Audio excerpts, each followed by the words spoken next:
Laat die woorde van my mond en die oordeenking van my hart die welbehaaglik wees, my Here en my God. Gemeente, genade, barmhartigheid en vrede word aan die ryklik geskenk van God die Vader, deur sy Seun Jesus Christus, ons verlosser.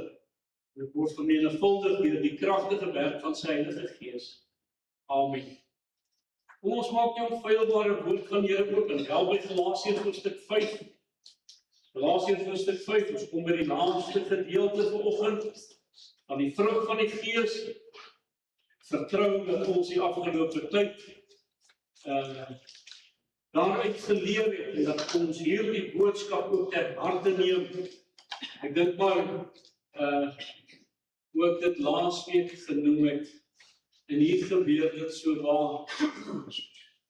En jy onthou wat ek sê van 'n papwiel, onvoorsiene omstandighede. Toe gebeur dit. So, was nie 'n voorspelling nie, maar ja, ou leer daaruit, nee. So wil die Here van ons nie lees om weer vertrek. So, goed, Galasiërs hoofstuk 5, ons gaan daar vanaf die 16de vers met mekaar saam lees.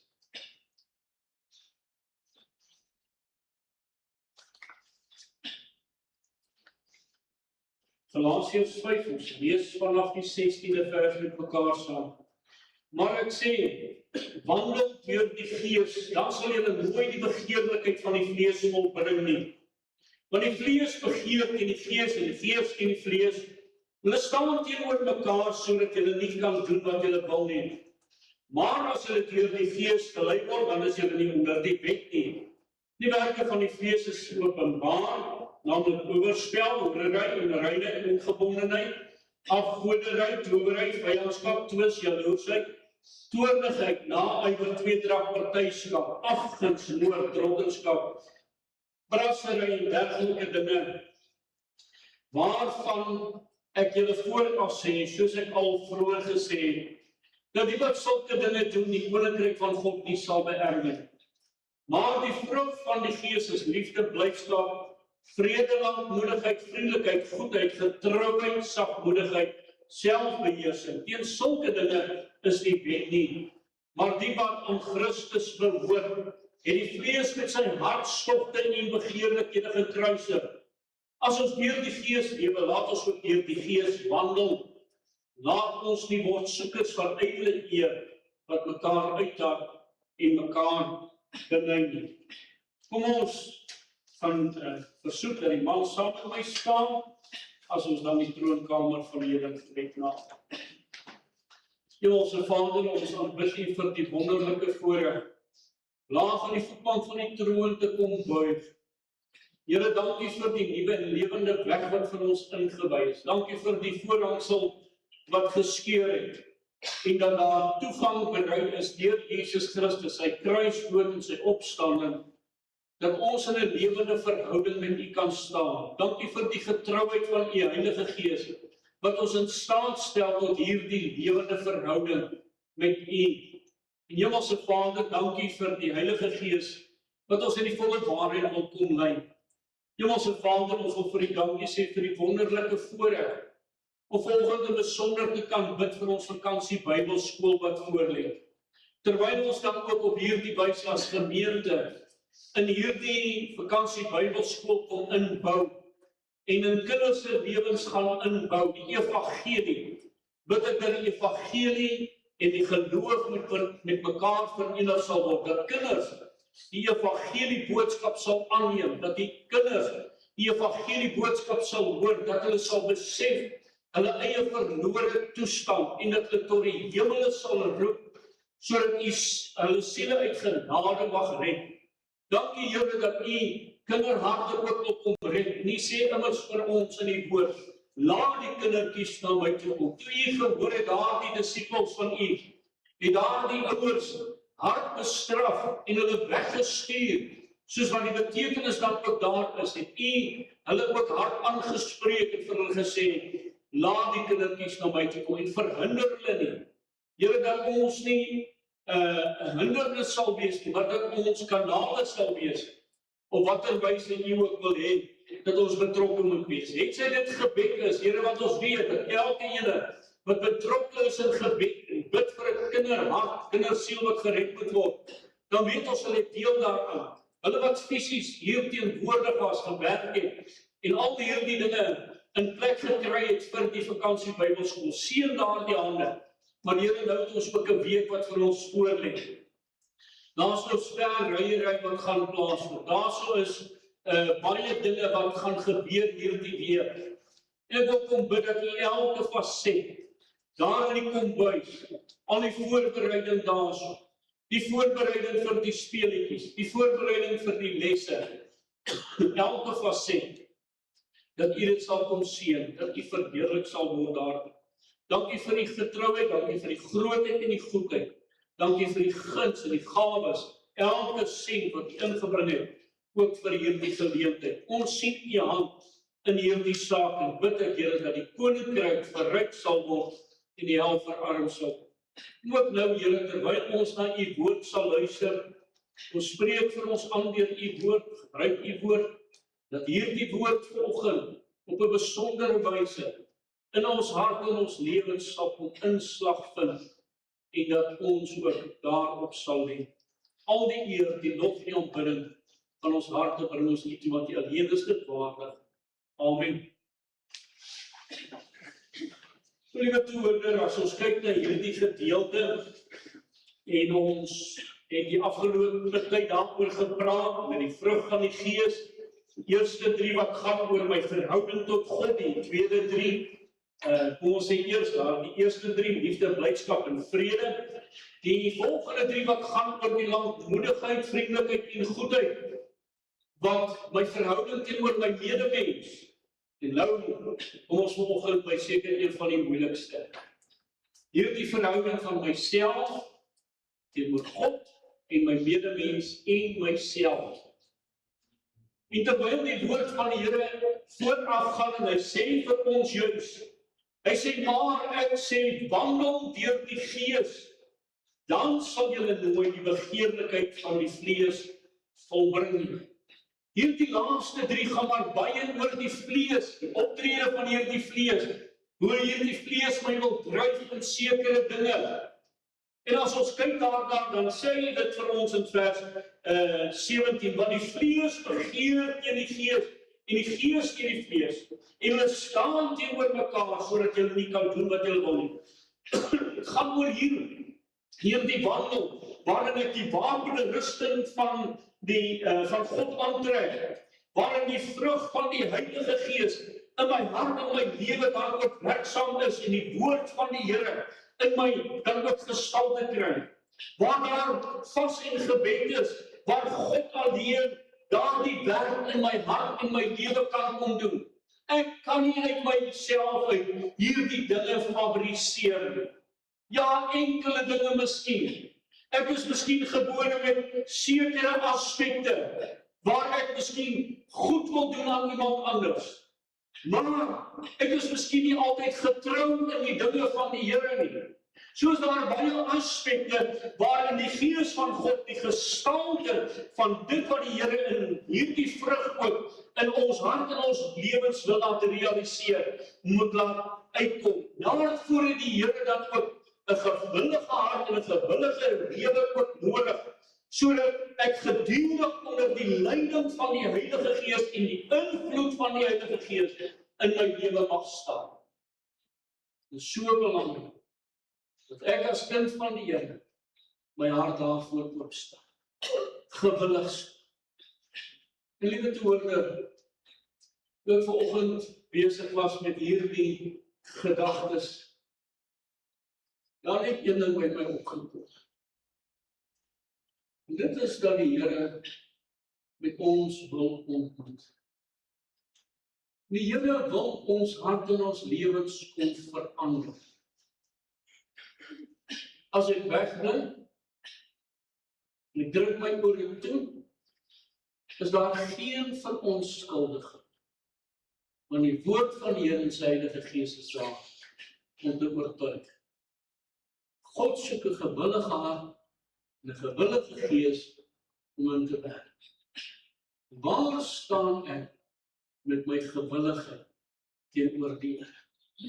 Mag die Here vir ons genade skenk, mag hy vir ons help, dat ons ook verstaan wanneer die woord van die Here met ons oor hierdie dinge wil praat, dat ons daarop sal reageer. Daarom Galasiërs 5 vers 22, as hy sê, maar die vrug van die Gees is. En volgens die tema wat ek vanoggend aan hierdie hele gedagte wil omgee is, geesbeheers of geesbeheer. 'n man, 'n vrou wat deur die Heilige Gees beheer word. Wanneer dit kom by my getrouheid, wanneer dit kom by sagmoedigheid, wanneer dit kom by selfbeheersing, dat ek onder die beheer van die Gees van God sal staan. En die Here wat in beheer van my lewe is, behoort die Heilige Gees te wees, sodat hy my kan in staat stel tot so 'n lewe. Daarom volgende in die eerste plek wil ek met die praat oor getrouheid, maar die vrug van die Gees is getrouheid. Nou as ons getrouheid moet bietjie saamvat, wat is hierdie getrouheid? Dit is 'n sorgsaamheid in die handhawing van wat ons toevertrou is. Hierdie is my kosbaar. Dit wat God aan my toevertrou het, dat ek getrou daarmee sal handel. Dit is eintlik waarin kom. Bybelse getrouheid vereis geloof. Soos byvoorbeeld Abraham. As ek kyk na Abraham, daardie man wat die Here vir hom gesê het, trek weg uit jou familie, uit jou huis uit. As ons ergens heen gaan en ons moet 'n lang afstand aflê. Wat is die eerste ding wat ons eintlik om gou te kyk, hoe kan ek daar kom? Is dit nie ons selfoon of 'n GPS of wat ook al nie? God was Abraham se GPS. Met respek gesê. Want God het vir hom uitgerig. God het vir hom die weg gewys. God het vir hom die lewe gegee, sodat hy dan ook in geloof God vertrou het. Al weet hy nie waarheen hy gaan nie, dat God het vir hom gesê hy moet gaan.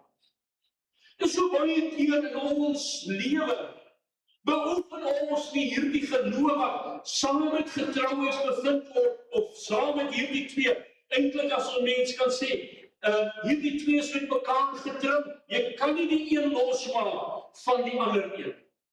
Ek moet getrou wees in dit wat die Here vir ons dan ook kom leer. En daardie getrouheid is geloof in God.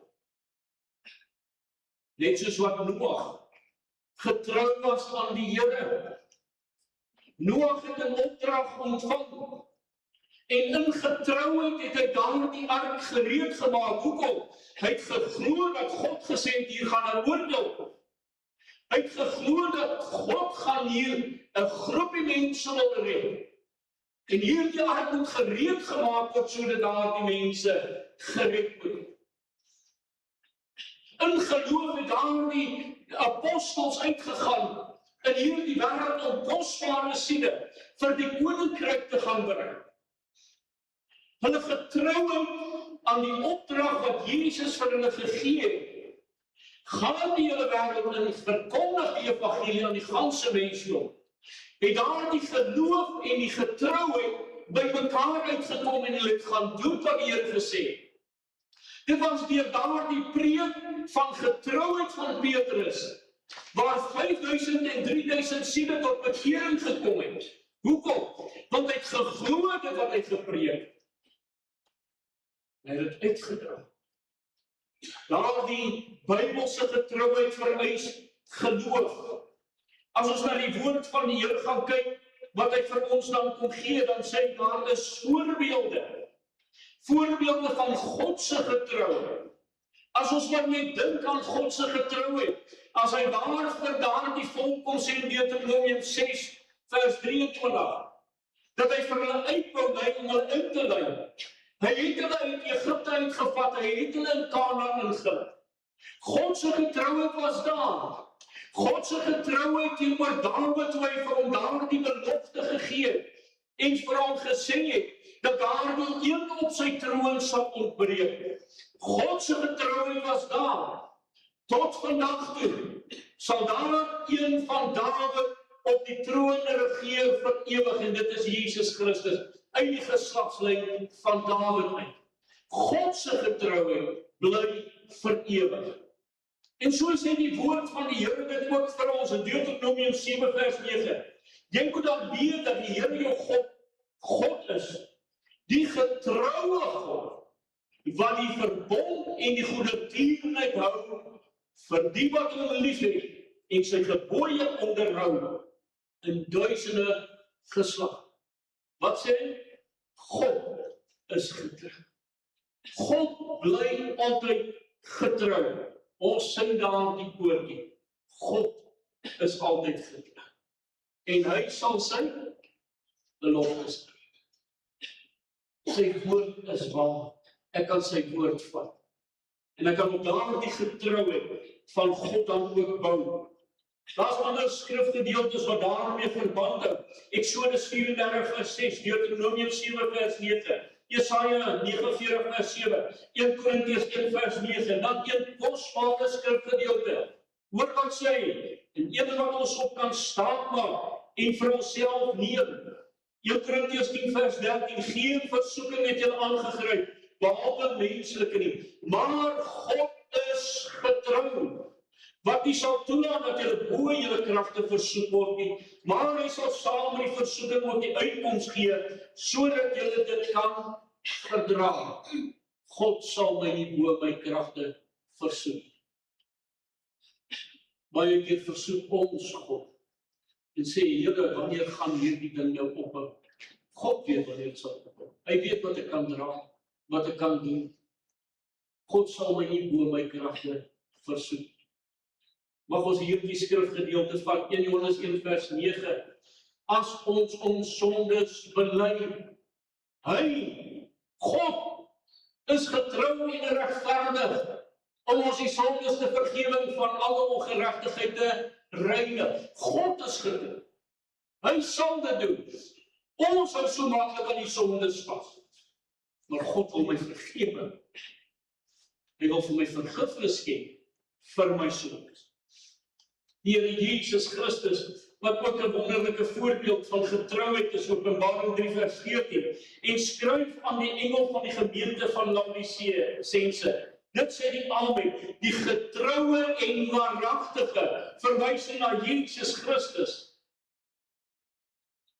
Jesus was getrou om na hierdie wêreld toe te kom, vir u en vir my verlossingswerk aan die kruis te kom bewerk. Sy liefde wat ons ontmoet het aan die kruis, sy getrouheid wat hom daar gehou het, sodat hy die volkome werk vir u en vir my kon gedoen het. Sy getrouheid maak dat ons gered kan word vandag. Daardie getrouheid in u en my lewe is noodsaaklik, maar ons moet verstaan dat hierdie getrouheid in elke dag se lewe, dat die woord van die Here sê, dat 'n persoon wat twyfel niks van God sal ontvang nie. Dat ons getrou aan die Here sal wees, want daardie twyfel is 'n vyand van God. God se beloftes wat hy vir ons gee, waaraan ons kan vashou. As ons maar net dink aan die elke dag se lewe, daardie stiptelikheid in 'n belofte uit te voer. Ek wil 2 praktiese illustrasies vir die gees, sodat jy dit kan verstaan. Hoeveel keer het ons, terwyl ons kinders jong was, vir daardie kinders gesê, ek gaan vir jou 'n pak slaag gee. En dan doen jy dit nie. Is jy getrou? Verstaan jy wat ek sê? Ons sê baie keer vir ons kinders dinge. As ek vir daai kind sê, ek gaan vir jou 'n lekker vanaand van die werk afbring, wat is daai kind se verwagting? Pappa het 'n belofte vir my. Ek moet stiptelik wees in my beloftes. Een praktiese voorbeeld in my eie lewe. Ek het 'n vriendin gehad en ek het vir hierdie vriendin gesê, ek sal jou na jou ma toe vat. Weet jy wat? Ek het dit nooit gedoen nie. Daai vrou se moeder het gesterwe. Kan sy my woord weer vat? Ons maak baie keer beloftes aan mense. Ons maak baie keer beloftes wat ons stiptelik nie nakom. Dan is ons ontrou en nie getrou. Staan nie wat ek vanoggend probeer sê? As die woord van die Here vir ons sê getrouheid, is 'n vrug van die Gees. Ek is ontrou, dan is ek ongehoorsaam. Dan is ek iemand wat hulle nie op my woord kan vat nie, en gaan ek dit moet bely voor die Here dat ek ontrou was.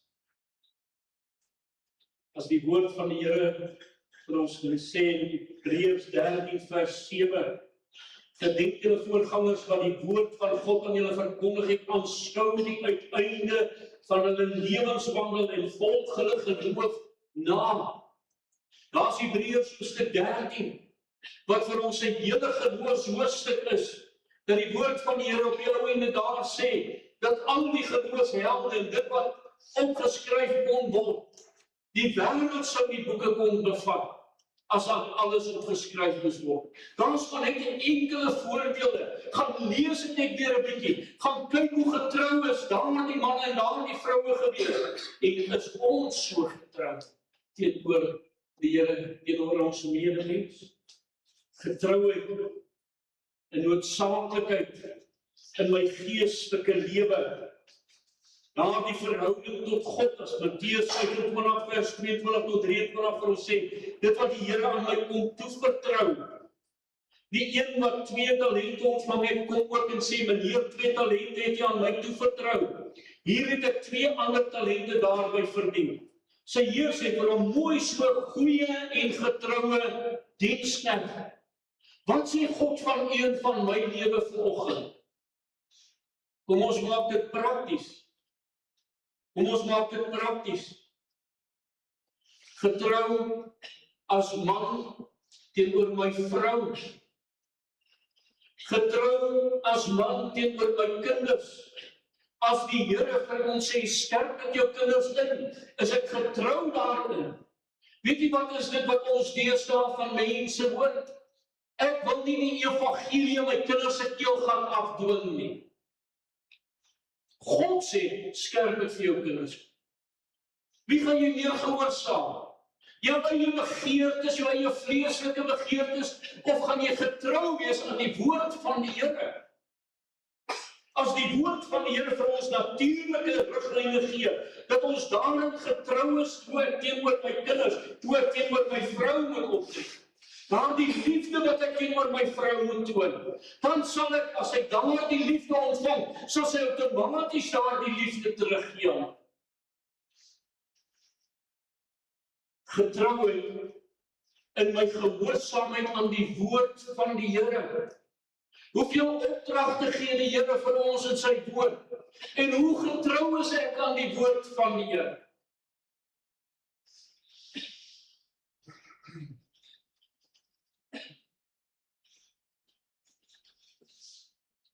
Kan ek miskien uit 'n Dominee Chris Cronje se lewe 'n voorbeeld gee?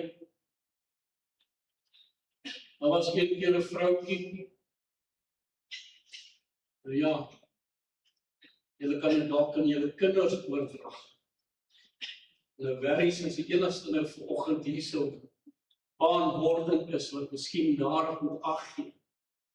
Maar hierdie vroukie het gedurende verskoning gehad hoekom haar kind en sy nie by die kerk kon uitkom. En Dominee Chris Cronje het gesê, mevrou, ons bid dat die Here hierdie kind moet wegvat, sodat jy weer getrou word aan jou kerkbooi bywoning. So ernstig was daar die manne van ouds gewees oor die saak van getrouheid. Hoe ernstig is ons teenoor God, wanneer dit kom by ons getrouheid teenoor die Here? Kom ek gebruik nog 'n praktiese voorbeeld. Getrou in my tiende.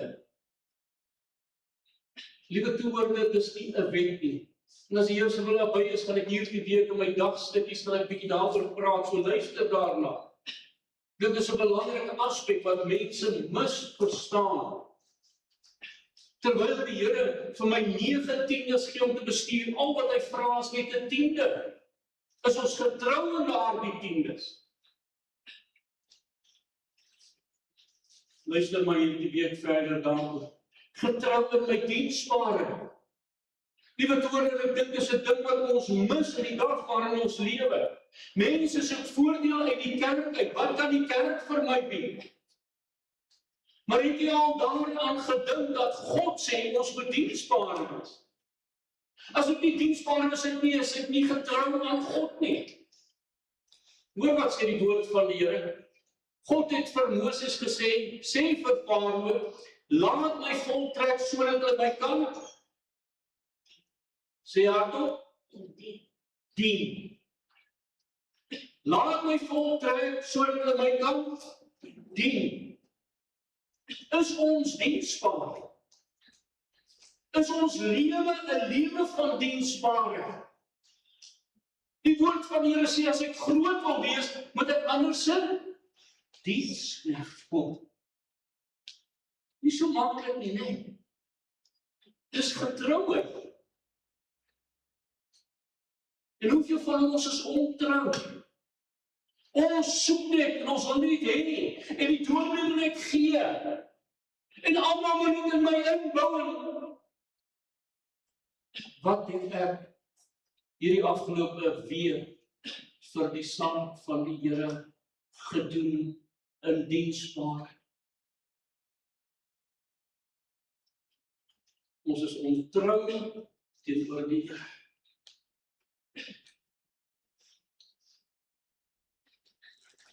Hoor wat sê die woord van die Here vir ons, as ons kyk na ons geestelike geloof. Hy sê, glo God se woord.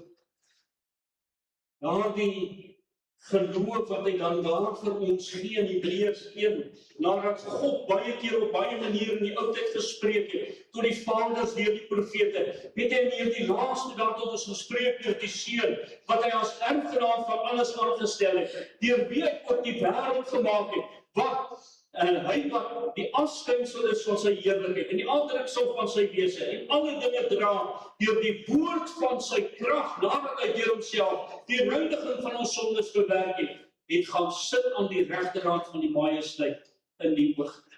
Jesus was getrou. En ons moet by hom, moet ons kom leer. Daardie getrouheid, soos ek gesê, natuurlike geloof, geestelike sagmoedigheid, die volgende aspek waarby ons kom volgende, maar die vrug van die Gees is sagmoedigheid. Hoor mooi, sagmoedigheid beteken nie swakheid. Beteken nie ek is 'n swak mens, swak Christen nie. Maar sagmoedigheid het 'n besondere betekenis. Ons sal nou daarby kom. Dit behels eerder 'n nederig en 'n dankbaarheid teenoor God en 'n beleefde terughoudende gedrag teenoor ander. Nie opvleende gedrag, nie iemand afjag nie, maar op 'n sagte wyse 'n antwoord gee. Is dit nie wat die woord van die Here sê nie? 'n Sagte antwoord gaan daardie woede alweer. En nou nie presies onthou die woorde nie, maar daar is Spreuke wat hy dit sê. 'n Sagmoedige antwoord keer die grimmigheid af. Dankie. 'n Sagmoedige antwoord keer die grimmigheid af. 'n Sagte gees teenoor ander mense. As die woord van die Here verder gaan, dan sê hy vir ons wat is sagtigheid. Sagtigheid plaas ons krag onder God se leiding. Kan ek dit vir u verduidelik om dit beter te verstaan? Daardie perd wat ingespan is, hy daardie teel in sy bek, Daardie teel kan jy maar vat. As daardie perd reg geleer is, van die ouer garde sal weet. Jy hom nou net so 'n bietjie na die linkerkant, na die regterkant toe. As jy hom oplig, as jy hom laat sak, daardie perd is onder beheer. Daardie krag van hom is onder beheer van daardie teel en daardie persoon wat hom beheer. Kan ek vir u vra, onder wie se beheer is u vanoggend? Is u werklik onder die Heilige Gees se beheer? As hy sê vir u gaan links, dat jy links gaan, as jy regs moet gaan, gaan jy regs. As jy vinniger moet beweeg, as jy stadiger moet beweeg, dat jy onder die beheer van die Heilige Gees, as die Gees van God vir u sê, stop waarmee jy besig is, dat ek daarna sal luister, krag onder beheer, soos wat hierdie gedeelte ook vir ons sê. Hoe lyk my geestelike lewe? Wanneer dit kom by daardie sagmoedigheid. Liefde onder dissipline. Ek plaas myself uit liefde onder God se dissipline. Dis dit nie wat Paulus sê nie. Liefde van Christus druk my. Ek plaas my onder die liefde van Christus en ek laat toe dat die liefde van Christus my lewe beheer. Nie meer ek nie, maar die Gees van God.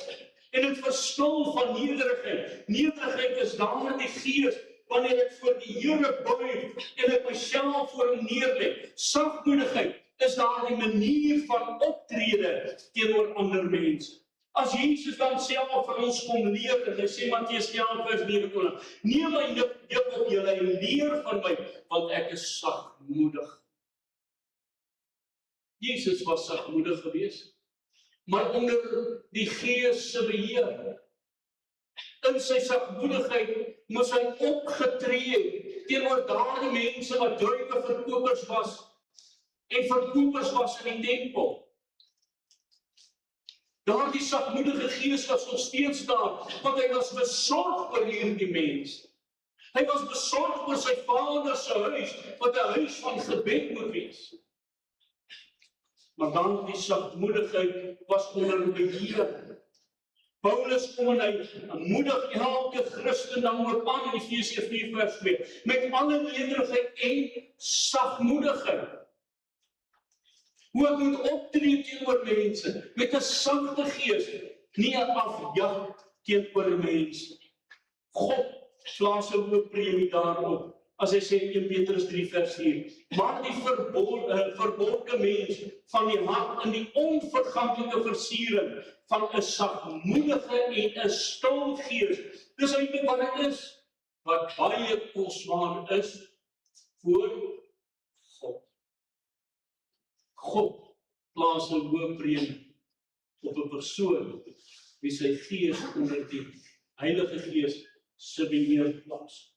As ons maar net kyk in die woordeboek, wat die woord van die Here vir ons sê rondom 'n sagmoedigheid, dan is dit daardie sagte gees, soos wat hy dan ook hier sê, 'n stil gees wat ek het, en daardie gees van my, wat nie opgeleer is, wat nie hier binne kwaad raak.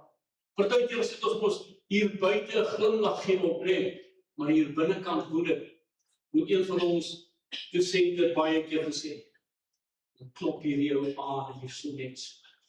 Nee, hier binnekant woedend, maar buitekant moet ek 'n mooi gesiggie opsit. Nee, dis nie wat God hier sê van sagmoedigheid. Webster het dit op hierdie manier dan ook gestel as hy sê, those who are mild of temper, not easily provoked, patient under injuries, not vain or haughty, or resentful, forbearing and submissive. Wat sê hier? Dis iemand wat 'n sagte gees het. Daardie meer van hom wat onder beheer is, wat nie maklik uitgelok word om kwaad te word nie, geduldig onder besering, nie ydel of hoogmoedig of braakgierig nie, verdraagsaam en onderdanigheid.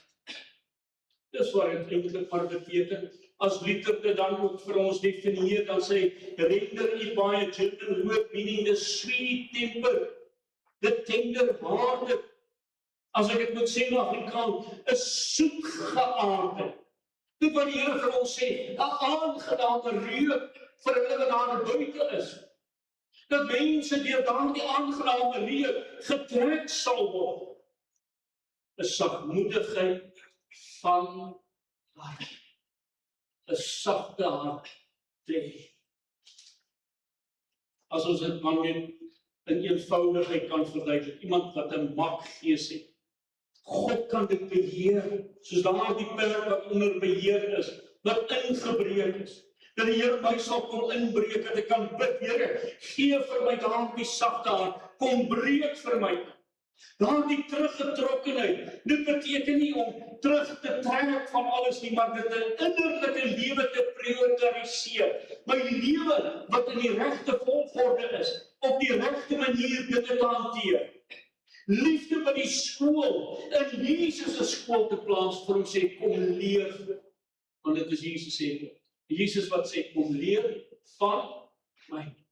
Sê, Here, ek plaas my in die skool van sagmoedigheid, kom leer van my. Christelike nederigheid, daardie gedrag van my gees, wat my bui en my stemming bepaal. Nie swakheid nie. Moses was sagmoedig, maar Moses was beslis nie 'n swak mens. As ek maar van die Paulus geleer het, baie meer ingesluit as wat mense vandag daarvan sê, dit beteken sagtheid, beskeidenheid, selfbeheersing, vereniging met krag en moed. Hoe lyk my gees vanoggend? Het ek 'n sagte gees teenoor my medemens? 'n sagte gees teenoor my broer, my suster? Is my hart onderworpe aan God? Selfbeheersing. As ons kom by selfbeheersing, seker een van die moeilikste dinge, maar dit beteken om my gees onder beheer te bring. Is iets wat nie altyd maklik is nie. En daarom dat dit liefde in opleiding is. Ek moet dit leer, ek moet dit aanleer. Hoekom? 'n paar redes daarvoor, omdat ons in 'n gejaagde lewe vandag is. Nie die gejaagde lewe het baie keer daardie geleenthede waar ek my selfbeheersing dan ook wil kom wegvat. Ek het al voorbeelde daarvan gebruik, van daai ou taxi wat voor my in 'n ry net. Voor ek my kan kry, spring langs dalk 'n woord uit, of ek sê daai ou iets toe. Is dit regtig selfbeheersing? Onder my gees onder beheer te bring, voordat ek iets verkeerd, dan ook teen daardie persoon doen. Daarom wat Paulus ook sê in Korintiërs 9 vers 25, nie elkeen wat in 'n wedstryd deelneem, onthou hom in alles onder selfbeheersing te bring. Nou sê hulle, hierdie wêreld, nogal vir 'n verwelklike krans, maar ons wat onverwelklik. Selfbeheersing, omdat ons loon gaan ontvang. Dit praat van geestelike volwassenheid. Liewe toehoorde, hoor mooi wat ek vir u vandag sê. Die woord van die Here leer vir ons dat selfbeheersing ook geestelik volwassene is. 2 Petrus 1 vers 5, en juis daarom ook moet julle met aanwending van alle ywer by julle geloof voeg die deug, by die deug die kennis, en by die kennis die selfbeheersing, en by die selfbeheersing die lydsaamheid, by die lydsaamheid die Godvrug, en by die Godvrug die broederliefde, en by die broederliefde die naaste. Die een volg op die ander. My geestelike lewe, soos Titus 1 vers 8 sê, maar gasvryheid, een wat die goeie liefhet, ingetoe, regverdigheid, een wat homself beheers. Handelinge 24 vers 25, maar toe hy spreek oor geregtigheid en selfbeheersing en die toekomstige oordeel, het Felix baie bang geword en geantwoord, gaan vir hierdie keer. En as ek 'n geleentheid vind, sal ek jou laat roep. Nooit weer geroep. geleentheid, die kans, die wat verbygaan. Liewe woorde, vanoggend het die Here met ons kom praat oor hierdie 3 aspekte. Oor my getrouheid. Dit wat aan my toevertrou is, gaan maak maar 'n bietjie 'n lysie daarvan. Selfbeheersing. Selfbeheersing en sagmoedigheid. Hoe is my gees teenoor die Here vandag? Daai selfbeheersing, sintuie, dit wat ek eet, dit wat ek drink, in my verhouding, my gedrag, 'n mak gees, my handeling, my plesiere, my slaap. Al hierdie aspekte waarin die Here wil hê dat ons onder sy beheer van sy Heilige Gees moet wees. Waar staan ons vanoggend? Mag die Here vir ons genade skenk dat wanneer ons nie teenoor die Here getrou was nie, wanneer ons nie getrou was in ons woord nie, dat ons dit voor die Here sal gaan bely en waar moontlik miskien moet gaan regmaak met iemand, omdat ek sommige kere my woord gegee het en ek het nie uitgevoer het. En dan die sagmoedige gees, waar ek onvleend was teenoor iemand, waar ek hierdie week miskien net alleen daaraan kan dink, hoe ek hierdie week opgetree het, en dat ek net agterkom, maar my gees was nie onder beheer van die Heilige Gees. Wanneer dit kom by selfbeheersing, dat ek myself nie kon beheer, dat ek God teleurgestel het, een of op meer terrein. Wanneer ek dit gedoen het, hoor mooi weer, 1 Johannes 1 vers 9, as ons sondes bely, hy is getrou en regverdig, om ons die sondes te vergewe, en van alle ongeregtigheid te reinig. Mag ons voor die Here gaan buig.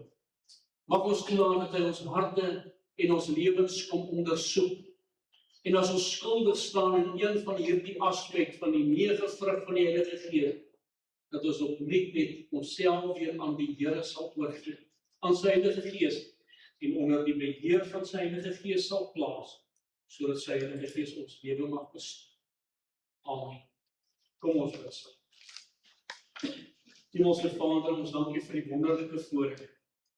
Ons voor U kan kom buig. Dankie dat ons harte voor U kan kom oopmaak. En soos die psalmdigter kan vra, deurgrond my oog God en ken my hart, ken my gedagtes. Kyk ook daar by my 'n weg is van smart. Lei my die ewige weg. Mag dit werklik ons gebed wees. Mag dit die begeerte van ons hart wees. Dat U sal kom, dat U sal kom oortuig, o Heilige Gees, sodat ons in ons verhouding tot God, ons verhouding tot ons medemens, ons verhouding tot onsself, reg sal handel en sal wandel. Ons bid dit op Jesus naam. Amen.